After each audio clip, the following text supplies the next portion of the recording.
BNP যখনই ইন্ডিয়ার খপ্পর থেকে বাইরে হয়েছে তখনই বিএনপির চান্দাবাজ দুর্বৃত্ত অংশকে আশকারা দিয়ে মাঠে নামাইছে ডিজিএফআই। তাদের ইন্টেলেকচুয়াল সাপোর্ট দিছে বিরানি আলম, কচুঘাতি সহ অনেকেই, যারা বাংলাদেশে অ্যান্টি হাসিনা অ্যান্টি ফ্যাসিস্ট রাজনীতি বুক দিয়ে আগলায় রাখতে পারে, তাদের বিরুদ্ধে ক্যাম্পেইন শুরু করছে এরা। এই কচুঘাতি জুলকার নাইন সাহেব যা বলবে মনে করবেন এটা ওয়াকারের কথা, এটা ডিজিএফআই এর কথা। ও ডিজিএফআই থেকে মাসোহারা পায়। তারেক রহমান আর প্রফেসর ইউনূসের মিটিং হওয়ার পর আমি বলছিলাম ইন্ডিয়া আপাতত পরাজিত হয়েছে, কিন্তু ওয়াকার নতুন প্ল্যান নিয়ে মাঠে নামবে, মনে আছে না? ডিজিএফআই এর লক্ষ্যই ছিল বিএনপির বেপরোয়া অংশকে দিয়া এমন অবস্থা তৈরি করা যেন বিএনপি ঘৃণিত রাজনৈতিক শক্তিতে পরিণত হয়। ঠিক রাস্তায় আগাইছে, তাদের প্ল্যান পরিকল্পনা সফল কইরা দিছে এই কচুখেতিরা, এই বিরানি আলমেরা। এমনই প্ল্যান করছে ডিজিএফআই যেন বিএনপিকে একেবারে ধ্বংস করে দেওয়া যায়। আমরা যারা বিএনপির এই পতনকে দেশের বিপদ হিসেবে আইডেন্টিফাই করছিলাম, যখন বিএনপিকে অবধারিত পতন থেকে রক্ষার চেষ্টা করছিলাম, বিএনপির সমালোচনা শুরু করছিলাম, তখন এই চিহ্নিত শয়তানগুলা আমাদের শত্রু হিসেবে চিহ্নিত করছিল, আমাদেরকে পরিচয় করাই দিয়েছিল বিএনপির কর্মীদের সামনে যে এরা বিএনপির শত্রু। এরা একে একে আমাদের কণ্ঠরোধ করার জন্য এমন কিছু নাই যা করে নাই। কেন তারা পিনাকি ইলিয়াসের পিছনে লাগিয়েছিল? তারা প্রচার করছে না বিএনপিকে আমরা ক্ষমতায় আসতে দিতে চাই না। বিএনপি এখন ক্ষমতায় আসতে পারবে কি মনে হয়? প্রফেসর ইউনূসের সরকারের আইন শৃঙ্খলা রক্ষার ব্যর্থতার কথা বলতেছিল। আরে বেকুবের বাচ্চা, ম্যাজিস্ট্রেসি পাওয়ার নিয়ে মাঠে কি আর্মি নাই? ওয়াকারের লোক নাই? তারা কি লাইতেছে? প্রথম আলোর সামনে তো ঠিকই আর্মি দিয়ে গরু জবাই ঠেকাইতে গেছিল আর্মি। এই হত্যাকাণ্ড ঠেকাইতে পারে নাই কেন? চান্দাবাজ কইয়া মুখে ফেনা তুলে ফেলছে। সাধারণ পাবলিককে পিটাইতেছে না আর্মি? পাছার মধ্যে পিটাইতেছে না? পাছা লাল কইরা দিতেছে না? আর্মি চান্দাবাজ ধরে পিটাইছে? একটাও পিটাইছে দেখান? করে নাই কারণ এইগুলা ওয়াকার পালে। আবার দেখেন এই নধর এই দাবি করিচ্ছে বিএনপির গুন্ডাদের ম্যানেজ করার জন্য বিএনপি ক্ষমতায় যাওয়া দরকার। এগুলোর এখন হোলসেলে থাপড়ান বিএনপির কর্মীরা। আপনাদের বলতেছি যদি বিএনপিকে রক্ষা করতে চান, এগুলাকে যদি হোলসেলে না থাপড়ান বিএনপি রক্ষা পাবে না। বিএনপিকে এই জায়গায় এইগুলা নিয়ে আসছে। এই ছাপড়িগুলা যেদিন থেকে বিএনপির কান্দে চাপিছে সেদিন থেকে বিএনপির পতন শুরু হয়েছে। বিএনপির নেতা কর্মীদের এখন কি করণীয়? এইটা বিএনপির জন্য একটা ওয়েক আপ কল। বিএনপির কই আওয়ামী লীগের রাজনীতি করা বাদ দেন। ওয়াকার যে আপনাদের মারবে সেটা বিশ্বাস করেন এখন। ইন্ডিয়ার হাত ধরতে যায় না। আব্দুল নূর তুষারদের হিরো বানান না। রুমিন আর ফজা পাগলারে বহিষ্কার করেন যদি বাঁচতে চান। আর কর্মীদের বলেন ছাত্রী আর কচুখেতিদের বয়ান দিয়া প্রভাবিত না হইতে।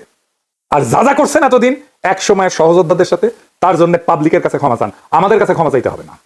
এনসিপি আর জামাত শিবিরের পিছে লাগা বন্ধ করেন। প্রফেসর ইউনূসের সরকারের পিছে লাগা বন্ধ করেন। এখনো টাইম আছে, আপনাদের ফিরে আসার সম্ভাবনা আছে। রাজনীতিটা করেন। কিভাবে করতে হবে রাজনীতি নিজে না বুঝলে আলাপ করেন, সাহায্য করব, পরামর্শ দিব।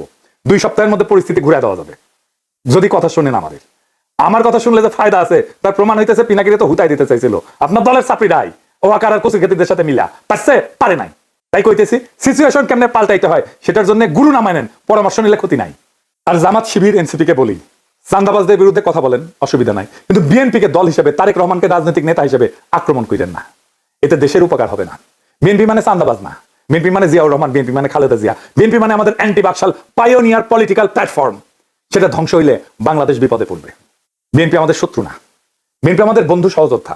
তার উপরে অভিমান হইতে পারে কিন্তু ঘৃণা করা চলে না। রাজনৈতিক বিভ্রান্তি থাকতেই পারে কিন্তু বিভেদ ডেকে আনা যাবে না। বিএনপি এই জাতির স্বতন্ত্র চেতনার এক অবিচ্ছেদ্য অধ্যায়। তারেক রহমান ভুল করতে পারেন কিন্তু বিএনপিকে পুঙ্খানুপুঙ্খভাবে বাতিল করা মানে এদেশের গণতান্ত্রিক ধারাকে দুর্বল করা, এদেশের ফ্যাসিবাদ বিরোধী ভারতীয় আগ্রাসন বিরোধী লড়াইকে দুর্বল করা। আমাদের শত্রু কিন্তু একটাই, ভারত সমর্থিত হাসিনার ফ্যাসিবাদ। সে জায়গায় দাঁড়ায় আমরা যদি নিজেদের ঘরে আগুন লাগাই তবে মুক্তি আসবে না বাংলাদেশের মানুষের, আসবে বিভ্রান্তি আর ধ্বংস। তাই সমালোচনা করেন, সংশোধনের ডাক দেন, কিন্তু ধ্বংস ডেকে আনেন না। কারণ আমরা সবাই একই ঐক্যতানে বাঁধা, একই বিপ্লবের সৈনিক। এই সত্যটা ভুলেন না। এই সত্য ভুললে বিপ্লবকে রক্ষা করতে পারবেন না। বিপ্লবকে রক্ষা করাই আমাদের প্রথম কর্তব্য। রেকমেন্ডেশনে হওয়া পররাষ্ট্র উপদেষ্টা তৌহিদ সাহেব আর বিএনপি নেতার ছোট ভাই জসিম ডিশা আসলে এই যে এডিটর সাহেব এটা দেখান না এই জসিমের ম্যাচ পিট মেলা দিন দেখি না, এটা দেখান না।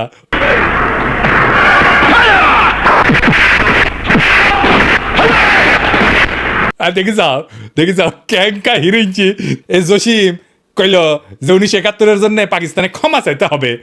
তো এটা তো আমি আর ইন্ডিয়ান বয়ান। তো এই পানি পড়া সে কই থেকে আসিছে? ইন্ডিয়া থেকে আসিছে, তাই না? সে একই পানি পড়া মির্জা ফখরুল সাহেব পাইছেন। দেখেন উনি কি বলেন। পাকিস্তান সেনাবাহিনী সে যে হত্যাযজ্ঞ করেছিল তার জন্য আজ পর্যন্ত কিন্তু ক্ষমা চায় নাই। গণহত্যা করেছিল, লক্ষ লক্ষ মানুষকে হত্যা করেছিল, তার জন্য পাকিস্তান এখন পর্যন্ত কিন্তু বাংলাদেশের কাছে ক্ষমা প্রার্থনা করে নাই। উনি মনে করেন পাকিস্তান ক্ষমা চায় নাই, অথচ আমরা জানি তিনবার রাষ্ট্রীয়ভাবে পাকিস্তান ক্ষমা চেয়েছে, একবার মন্ত্রী পর্যায়ে, একবার প্রধানমন্ত্রী পর্যায়ে, আরেকবার রাষ্ট্রপতি পর্যায়ে। তো উনি তো বাংলাদেশ সরকারের মন্ত্রী ছিলেন, সে সময় ওনার মনে হয় নাই যে ওনার পাকিস্তান তো ক্ষমা চায় নাই। এখন কেন বলেন? কারণ ইন্ডিয়া বুঝেছে আমরা তোমার ক্ষমতা এনে দিচ্ছি, এমনি তো হবে না, খরচাপাতি আছে। আওয়ামী লীগ যে সার্ভিস দিত সেটা দাও। কি সার্ভিস? জাহাপনা। মির্জা ফখরুল কইছে পাকিস্তানকে বাম্বু দিবা, ইন্ডিয়া কইছে, তো উনি বাম্বু দিলেন। আচ্ছা এবার বলেন তো, এই দল পাকিস্তানের সাথে স্বাভাবিক সম্পর্ক করতে পারবে? ইন্ডিয়া যে ফ্যাসিবাদ চালাইলো, কোনোদিন কইছে বিএনপি ইন্ডিয়া ক্ষমা চাইতে? নাকি বলবে জিয়ারে তো খুন করেছে তাই না? এটা কোনোদিন বলিছে? বলে নাই।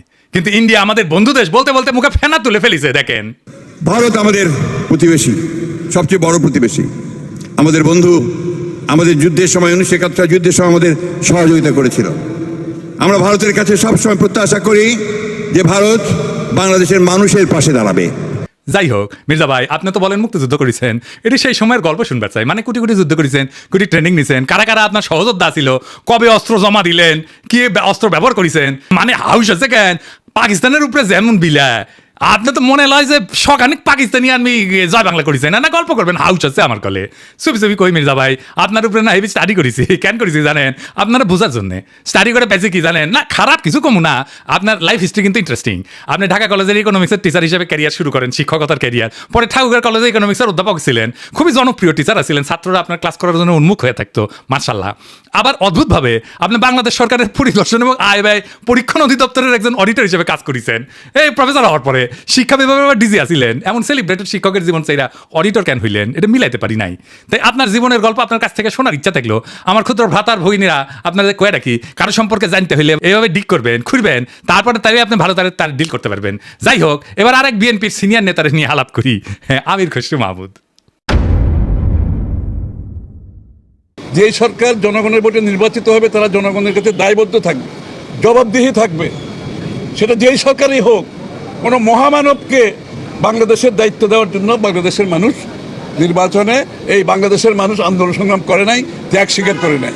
আর কোনো মহামানব কোনো দেশের গণতন্ত্রের সমাধান দেবে তার জন্য বাংলাদেশের জনগণকে অপেক্ষা করতে হবে, এটা বিশ্বাস করার কোনো কারণ নেই। আমির খসরু ভাই কইছে নির্বাচিত সরকার জবাবদিহি করবে জনগণের কাছে, কোনো মহামানবকে ক্ষমতায় বসানোর জন্য বাংলাদেশের মানুষ আন্দোলন সংগ্রাম করে নাই, ত্যাগ স্বীকার করে নাই। উনি ত্যাগ স্বীকার করেছেন, ওরা ত্যাগ স্বীকারটা এরা দেখে আসেন। হ্যাঁ, আমির খসরু ভাই, আপনি তো ডিসেন্ট মানুষ, আশা করি আপনি ক্ষমতা গেলে তো বটেই, ক্ষমতায় যাওয়ার আগেও জবাবদিহিতা করবেন, তাই না? আচ্ছা আমির খসরু ভাই, এই যে হোটেল সেরিনা আপনার ছিল তো না? এখন আপনি কইবেন যে আমি মালিকানা ছেড়ে দিছি, কথা সত্য মানলাম, আপনি মালিকানা ছেড়ে দিচ্ছেন। কয়টা জিনিস বলেন তো, যে জমিটা যার উপরে দাঁড়িয়ে আছে হোটেল সেরিনা, এটা তো চট্টগ্রাম স্টক এক্সচেঞ্জের জমি, তাই না? ওই সময় আপনি চট্টগ্রাম স্টক এক্সচেঞ্জের চেয়ারম্যান ছিলেন, তাই না? তো কি হয়েছিল আমি বলি খুশি ভাই, কিছু মনে করেন না, আমার কনফিউশন হয়েছে, কনফিউশন দূর করে দাও আপনার দায়িত্ব। আপনি বিএনপির অতি গুরুত্বপূর্ণ নেতা, আপনি জবাবদিহিতার কথা বলেন, আপনার দলের হাতে রাষ্ট্রের দায়িত্ব যাবেন, আসেন কি হয়েছিল দেখি, কোথাও ভুলে গেলে ধরে দেন, তাই না? মানুষের ভুল বোঝা ঠিক না আপনারে, তাই না? 1995 থেকে 2001 সাল আপনি তখন, এটা আওয়ামী লীগের আমল, আপনি তখন চট্টগ্রাম স্টক এক্সচেঞ্জের চেয়ারম্যান ছিলেন। এই সময় রাজুক থেকে ঢাকার Banani road number 17 plot number 27 Chittagong stock এক্সচেঞ্জের টাওয়ার নির্মাণের জন্য কেনা হয়, মাশাআল্লাহ। কিন্তু সমস্যাটা হইতেছে যে ভবিষ্যতে এই জমি আপনার ব্যক্তিগত মালিকানায় পরিণত হবে। কেমনে হবে? এটা বিশাল স্টাডির ব্যাপার, মেলা সময় লাগিছে কলে, এমন কঠিনভাবে এটা খাইছেন আপনি, মাশাআল্লাহ, জটিলভাবে খাইছেন কলে আপনি। এটা আপনার আমার স্যালুট জানানো লাগে। যদি এরকম জমি জমার লোপটোপ থাকলে হইনি না আমি বললাম আপনার ছাত্র হইলাম নি, কি চমৎকার ভাবে যে আপনি খাইছেন এটা। তো জমিটা পাইছেন, রেজিস্ট্রেশন হয়নি এখনো রাজুক থেকে। তো 25শে সেপ্টেম্বর 1999 সালে 74তম বোর্ড মিটিংয়ে চট্টগ্রাম স্টক এক্সচেঞ্জে সিদ্ধান্ত হয় যে প্লটটা ডেভেলপারকে দেবেন। ডেভেলপারটা ঠিক করে ফেলেন, আপনার নাম হচ্ছে গোলাম সারোয়ার। হ্যাঁ, মুশকিলটা হচ্ছে উনি আপনার ভগ্নিপতি। তখন প্লটের রেজিস্ট্রেশনই হয় না। রেজিস্ট্রেশন হওয়ার আগে আইনত আপনি ডেভেলপার নিয়োগ দিতেই পারেন না, আপনি ডেভেলপারকে নিয়োগ দেন ওই মিটিংয়েই। এটা একটা প্রক্রিয়া লঙ্ঘন, কারণ এটা তো আপনার ব্যক্তিগত প্রতিষ্ঠান না। 19শে জানুয়ারি 2000 সালে রাজুকের সাথে রেজিস্ট্রেশন হয় আপনার চট্টগ্রাম স্টক এক্সচেঞ্জের। আপনি চেয়ারম্যান থেকে নিজের ভগ্নিপতিকে ডেভেলপারের দায়িত্ব দিতে পারেন? হ্যাঁ, আপনি মুরব্বী মানুষ, জিজ্ঞেস করলাম আর কি। মানে ধরেন আমি যদি কখনো চট্টগ্রাম স্টক এক্সচেঞ্জের চেয়ারম্যান হই, আমি কি আমার ভগ্নিপতির স্টক এক্সচেঞ্জের জমিতে বিল্ডিং বানানোর জন্য ডেভেলপার হিসেবে নিয়োগ দিতে পারবো নাকি পারবো না? এরা কয়া দিলেন আর কি, এনে শুনলাম মুরব্বী মানুষ না। আচ্ছা, এইবার 15 নভেম্বর 1999 75তম বোর্ড মিটিং, মানে একটা পরে আর কি, এখানে সিদ্ধান্ত হয় যে গোলাম সারোয়ারের সঙ্গে চুক্তি হবে যে চট্টগ্রাম স্টক এক্সচেঞ্জকে উনি বেসমেন্ট এবং 5টা ফ্লোর দেবেন, মানে 6টা আর কি। ভালো কথা, এই 5টা ফ্লোরের কথা মনে রাখেন, বেসমেন্ট সারা 5টা। হ্যাঁ, এরপর 13 ফেব্রুয়ারি 2000 সালে চট্টগ্রাম স্টক এক্সচেঞ্জের বোর্ডকে পাশ কাটায় স্টক এক্সচেঞ্জের সিইও ওয়ালিউল মারুফ মার্টিন এবং গোলাম সারোয়ার আপনার ভগ্নিপতি, এই দুইজনের মধ্যে একটা আনরেজিস্টার্ড চুক্তি হয়, যে চুক্তি কখনো রেজিস্ট্রেশন হয়নি। আপনি আগে বোর্ডের মিটিংয়ে ডিসিশন নিয়েছিলেন 5টা দিবেন ফ্লোর, এইখানে আপনি লিখলেন 4টা ফ্লোর দিবেন, এটা কমে গেল আর কি। এইটা অবৈধ চুক্তি এবং জালিয়াতিপূর্ণ চুক্তি। এখানে পেনাল কোড 467, 468 এবং 471 ধারা লঙ্ঘন হয়েছে, আইনের ভাষায় কইলাম আর কি। তো 74 এবং 75তম বোর্ড মিটিংয়ে গোলাম সারোয়ারকে ব্যক্তিগতভাবে ডেভেলপার হিসেবে নিয়োগের আলোচনা হয়, কিন্তু সিইও যে সিগনেচারটা করলো না যে 4টা মিটিংয়ে, ওইখানে হোটেল সারেনার মালিক হিসাবে তার সাথে এগ্রিমেন্টটা হইলো। সারেনাকে তখন হয়নি যখন আপনি বোর্ড মিটিং করেছেন, বুঝছাও। তো এই সিইও ওয়ালিউল মারুফ মার্টিন সে বোর্ড মিটিং উপেক্ষা করে সারিনার সাথে একটা চুক্তি করলো। সে কি পারে? হ্যাঁ, পারে না, তাই না? যাই হোক, স্টক এক্সচেঞ্জের তরফ থেকে আনুষ্ঠানিক বা বৈধভাবে সারিনাকে কোনো দায়িত্ব দেওয়া হয়নি, তাই না? হ্যাঁ, বোর্ডকে পাশ কাটায় যে আপনি সারিনাকে দায়িত্ব দিলেন, এটা আপনি পারেন না। এরপর 23শে মে 2000 সালে গোলাম সারোয়ার মানে আপনার ভগ্নিপতিরে একটা পাওয়ার অফ অ্যাটর্নি দেওয়া হয়, যাতে জমি বন্ধক দেওয়া, আর্থিক ক্ষমতা দেওয়া হয়, কিন্তু ওইটাতে আবার কোনো ফ্লোর বন্টনের উল্লেখ নাই। এই চুক্তিতে বোর্ড অনুমোদনেরও উল্লেখ নাই। 10ই জুলাই 2000 সালে আপনি এবং বাদী আপনার স্ত্রী সারিনার 50% শেয়ারের মালিক হয়ে যান, কিনে নেন আর কি। কি টাকা দিচ্ছেন কে জানে। হ্যাঁ, ভগ্নিপতিকে রাস্তা তৈরি করে দিচ্ছেন, এখন নিলেন শেয়ার। 2010 পর্যন্ত হোটেলের মালিকানা ছিল আপনার। এইভাবে প্রাতিষ্ঠানিক সম্পদকে পারিবারিক ব্যবসায় রূপান্তর করে ফেললেন। এটা একটা জ্ঞাত ষড়যন্ত্র, ইংরেজিত কয় ক্রিমিনাল কনস্পিরেসি। ইংরেজিত যেহেতু কইছে, ঠিকই কইছে। হ্যাঁ, 20শে নভেম্বর 2004 সাল রেজিস্ট্রেশন হয় জমিটার গোলাম সারোয়ারের নামে। অদ্ভুত ব্যাপার। তবে দলিলে সম্পূর্ণ ভবনের উল্লেখ নাই, দামে ব্যাপক গরমিল দেখানো হয়, এটি সরকারকে রাজস্ব ফাঁকি দেওয়া হয়। দলিলে প্রকৃত দাম না দেখানো পেনাল কোডের 420 সিটিং এই ধারার আওতায় পড়ে। এইবার ভবন নির্মিত হয়, আলহামদুলিল্লাহ। জিলাপি টিলাপি খাওয়া হয়, বিলার টিলার দেওয়া হয়। ভবনের অনুমোদন ছিল কত? 15 তলার। আপনি ভবনটা বাড়াইছেন কত? 20 তলা, 5 তলা এক্সট্রা, 12 হাত কাকুরের 13 হাত বেশি দেখেছি না, সেরকম 15 তলা অনুমোদিত বিল্ডিং এর 20 তলা হয়ে যাওয়া দেখলাম আমরা। এটা রাজুকের নিয়ম ভঙ্গ কইরা অবৈধ নির্মাণ, নগর উন্নয়ন আইনের গুরুতর লঙ্ঘন। আর চট্টগ্রাম স্টক এক্সচেঞ্জের 4টা ফ্লোর পরে এটা কমায় 4টা করা হয়েছিল না, সেটা আসলে যে অতিরিক্ত ফ্লোর বানায় দেখতে থেকে দেওয়া হয়েছে। মানে মাছের তেলে মাছ ভাজিছেন, পুরা বিল্ডিং আর জমিন মালিক হয়ে গেছে আমির খুরশিদ মাহমুদের পরিবার, বুঝিছাও? মজার এই দারুণ চালাকি কইরা এমন একটা জায়গায় আপনি সম্পদ বানাইলেন, কি ফাইন সিস্টেম কইরা। আচ্ছা, খালেদা জিয়া এতিমখানার টাকা সরান নাই, টাকা ব্যাংকে ছিল, কিন্তু উনি নাকি নিয়ম মানেন নাই, তাই উনারা জেলে নিল হাসিনা। আপনার নামে কেন কোনো মামলা হইল না? আপনি তো বলেন আপনার মালিকানা নাই। মালিকানা ছিল তো ওই সময়, এক সময়, তাই না? ওই মালিকানার কি আপনি নিতে পারেন? আপনি ডিউ ডিলিজেন্স করেছিলেন, করেন নাই? আপনি জানতেন না 15 তলার পারমিশন নিয়ে 20 তলা বানানো হয়েছে? হ্যাঁ, তাও তো শেয়ার কিনেছেন। আপনার তো ডিউ ডিলিজেন্সই ধরা পড়ে যাওয়ার কথা। এই সারিনাতেই তো আপনি আবার ফার্মের বাসায় দান্দিক বোকাচোদাদের নিয়ে মিটিং করেন, কমিউনিস্টদের নিয়ে। ইনভেস্টমেন্ট সামিটে তো মিটিং করেছিলেন। আপনার কি প্রফেসর ইউনুসকে জবাবদিহিতার কথা বলা মানায়? আমি খুশি ভাই। হ্যাঁ, আগে দেখতাম মানুষ রাজনীতি করতে এসে গরিব হয়, বাংলাদেশে দেখতেছিস খালি সবাই বড় লোক হয়, বড় লোক হয়, বড় লোক হয়, টেকায় খালি টেকা। আমির খুশি ভাই, এটা সমস্যা কি? সমস্যা হচ্ছে টাকা কামানোর জন্য রাজনীতি যদি কেউ করে, তার মারাত্মক খালি টাকা আর ধান্দা করবি। রাষ্ট্র তো একটা হিউজ রিসোর্স, তাই না? ওই রিসোর্সের মালিকানা নেওয়াটাই কি রাজনীতি? আপনি তো রিক্সাওয়ালা, ঠেলাওয়ালা, গার্মেন্টস শ্রমিক, বাস শ্রমিক, কৃষক, ক্ষেত মজুর, ক্ষুদ্র ব্যবসায়ীর কথা ভাবতে পারবেন না। দল মূর্খ সদাদের পাবেন, আইসা গালাগালি করবে। শীর্ষ নেতারা মেদিনীপুরের ভাষায় কথা বলবে, আর মূর্খ সদাদের আইসা আমার মালওয়ানপুর বেলা গালি দিবে। সব আর্কাইভ করা আছে। ইলেকশনের আগে গালির কোলাস কইরা কোন নেতার সাথে ওই মূর্খ সদা ছবি তুলিছে, সেগুলো দিয়ে এপিসোড বানাবনি, মিলিয়ন মিলিয়ন দেখে দেখবি, ফ্রি ক্যাম্পেইন করে দিব। আমি কিছু ভাই, আমি তো আমার শেষ হয়নি কথা, এটা কেস স্টাডি লিখেছি আপনার সারিনা কেলেঙ্কারি নিয়া। এই কিচ্ছা একাডেমিয়াতে ঢুকাই দেবো, খালি আওয়াজ দিচ্ছি না, আমার কথাবার্তা হয়ে গেছে গলে ফাইনাল। কেস স্টাডির নাম দিচ্ছি কি জানেন? The hotel Sarina controversy, conflict of interest and abuse of power in Bangladesh. এটা মেলা জায়গায় পড়ানো হবি, এটা কর্পোরেট গভর্নেন্সে পড়ানো হবি, কনফ্লিক্ট অফ ইন্টারেস্টে পড়ানো হবি, ম্যানেজমেন্টে পড়ানো হবি, পলিটিক্যাল সায়েন্সে পড়ানো হবি, কোনটি না কতগুলো জায়গায়। আর দিন সাথে যাবি ফাইনাল করার জন্য, আপনি বিখ্যাত হয়ে যাবেন। কইছিলাম না আমাকে লেড়ো না, কাকে লেড়তে কাকে লেড়ে ফেলেছেন। এবার মির্জা আব্বাস ভাই, মির্জা আব্বাসের ভাবিছিলাম কিছু কমু না, এরে ওরে দিয়া মেসেজ পাঠায়, আমি যেন আর কিছু না কই, আমি যেন তারা না ধরি। আবার নিজে তার দলের কর্মীদের লালায় দেয়, কয় নাকি সোজা হয়ে যাবো। শুনেন, আপনার ফেসবুক চালান নাকি? চালান? জবাব দেন না কেন? জবাব নাকি ফেসবুকের মধ্যে উল্টাপাল্টা কথা রাখে, জবাব দিয়ে দিয়ে এগুলো সোজা হয়ে যাবে। মিথ্যা কথা বলবেন, অপপ্রচার করবেন, অপকথা বলবেন, কথা বলবেন, কুকথা বলবেন, একটা মানসিক চরিত্র হরণ করবেন, এগুলো কি ভাই? আমরা রাজনীতি ছেড়ে দেবো, আপনারা দেশে আসেন, আপনাদের অনেক জ্ঞান, আপনাদের অনেক বুদ্ধি, আপনাদের জ্ঞান বুদ্ধি আমাদের অনেক প্রয়োজন। আপনারা দয়া করে দেশে আসেন, বুদ্ধি দেন, কথা বলেন, কাজ করেন, মেনে নেব। আমরা রাজনীতি করবো না, আপনারা আসেন না। ভাই দেশে আসেন এই কথাটা আপনার দলের ভারপ্রাপ্ত চেয়ারপারসনের কইতে পারেন না। আমি কি দেশে গেলে আমরা প্রাইম মিনিস্টার বানাবেন, ভারপ্রাপ্ত চেয়ারম্যানরা তো প্রাইম মিনিস্টার বানাবেন, আমরা তো বানাবেন না। দেশে আমারে ডাকেন কেন, উনারে ডাকেন। কয়দিন আগে কইছিল না সংস্কার করলে ছুঁড়ে ফেলে দিবি, আবার কি কইছে? আমি কখনো কই নাই। 2 দিনে কথা ঘুরে ফেলছে। কে সোজা হয়ে যায় দেখি চাও কে সোজা হয়। হ্যাঁ, দেশে দাগিচ্ছে যে ভাবিচ্ছে যে দেশে গেলে দাবরানি দিবি, আমার দাবরানি কেমনে দিবি জানেন? এই যে তার দলের নেতা স্কুল শিক্ষকের কলজা টেনে ছিঁড়ে ফেলাতে চায়, দেখি চাও।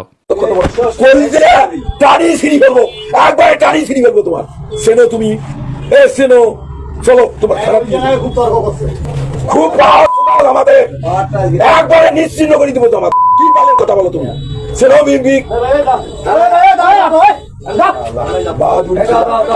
তোমার নামে আমি মামলা দেবো।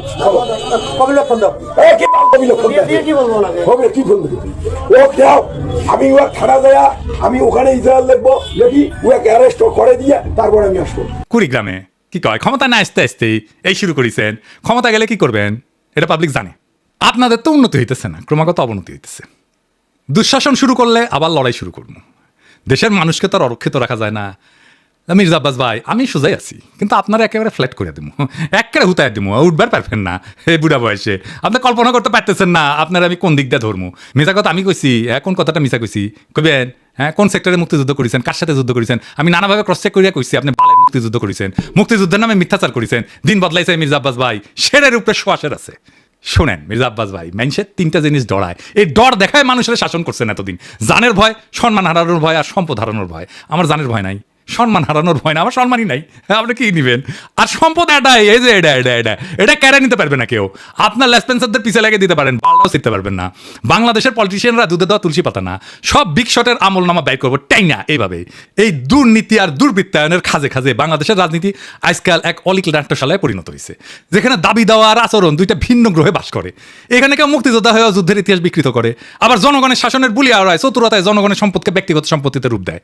আজ যারা ক্ষমতার বাইরে তারা জবাবদিহিতার গান গায়, কাল যখন তারা ক্ষমতায় তখন জবাবদিহিতার ঊর্ধ্বে ওঠায় হয় তাদের অভিষ্ট। রাজনীতি আজ জনগণের না, নিজের ভাগ্য বদলানোর জাদুর কাঠি। আজ যে দল ইন্ডিয়া বিরোধী স্লোগানে জ্বলে ওঠে, তার বয়ানি আবার ভারতীয় লাইন টু লাইন কপি হয়ে ফিরে আসে ঢাকার রাজপথে। যারা বলেন আমরা নির্বাচিত সরকার চাই, তারাই আবার নির্বাচন আগে নয় পরে টাইপের গানের লিরিক গায়। কেন? হ্যাঁ, কারণ এবার মিউজিক ইন্ডিয়া বানাইছে। আর আপনি যদি জনগণের পক্ষ নিয়ে কথা বলেন, আপনাকে বলা হবে তুই কিসের দেশপ্রেমিক। অথচ প্রশ্ন করার সময় এখনই। জানতে চাই, আপনি যদি জবাব দিতে চান, নিজে কবে জনগণের সামনে দাঁড়ায় জবাব দিচ্ছেন? একবার বলেন, একবার দিচ্ছেন জবাব জনগণের সামনে দাঁড়ায়, জিন্দগিতে দেন নাই, এখন জবাব দিতে চাইতেছেন আপনি প্রফেসর ইউনূসের কাছে। বাহ, মজারই মজা। আপনি যদি বলেন দুর্নীতি হবে না, আপনি নিজের জীবনে কোন অধ্যায় প্রমাণ করছেন? দেশের মানুষ সব বুঝে, বোকা না। এখন কেউ চোখ বন্ধ করে ভোট দেয় না। তারা জানে ঢাকা শহরের প্রত্যেকটা বিল্ডিং এর ছায়ায় লুকায় থাকে এক একটা রাজনৈতিক ষড়যন্ত্র, একটা দুর্নীতির ইতিহাস। এখন সময় আসছে গলা ছেড়ে বলার, এই দেশ কারো বাপের না, পারিবারিক ব্যবসা না। এদেশের জমি, গ্যাস, শিক্ষা, বোর্ড সবই জনগণের সম্পদ। আর এই সম্পদের হিসাব চাই, জবাব চাই, বাম ডান না, ন্যায় অন্যায়ের মাপকাঠিতে। কারণ আজ আপনারা রাষ্ট্র ক্ষমতা নেওয়ার কথা বলতেছেন, নির্বাচনের কথা বলতেছেন, আপনার বগলে পুরানা লুটের খতিয়ান। এই বাংলাদেশকে আমরা বদলাবো, বাংলাদেশকে আমরা আমাদের স্বপ্ন দিয়ে সাজাবো, আমাদের বর্ষা বিপ্লবের স্মৃতি দিয়ে ভরাবো।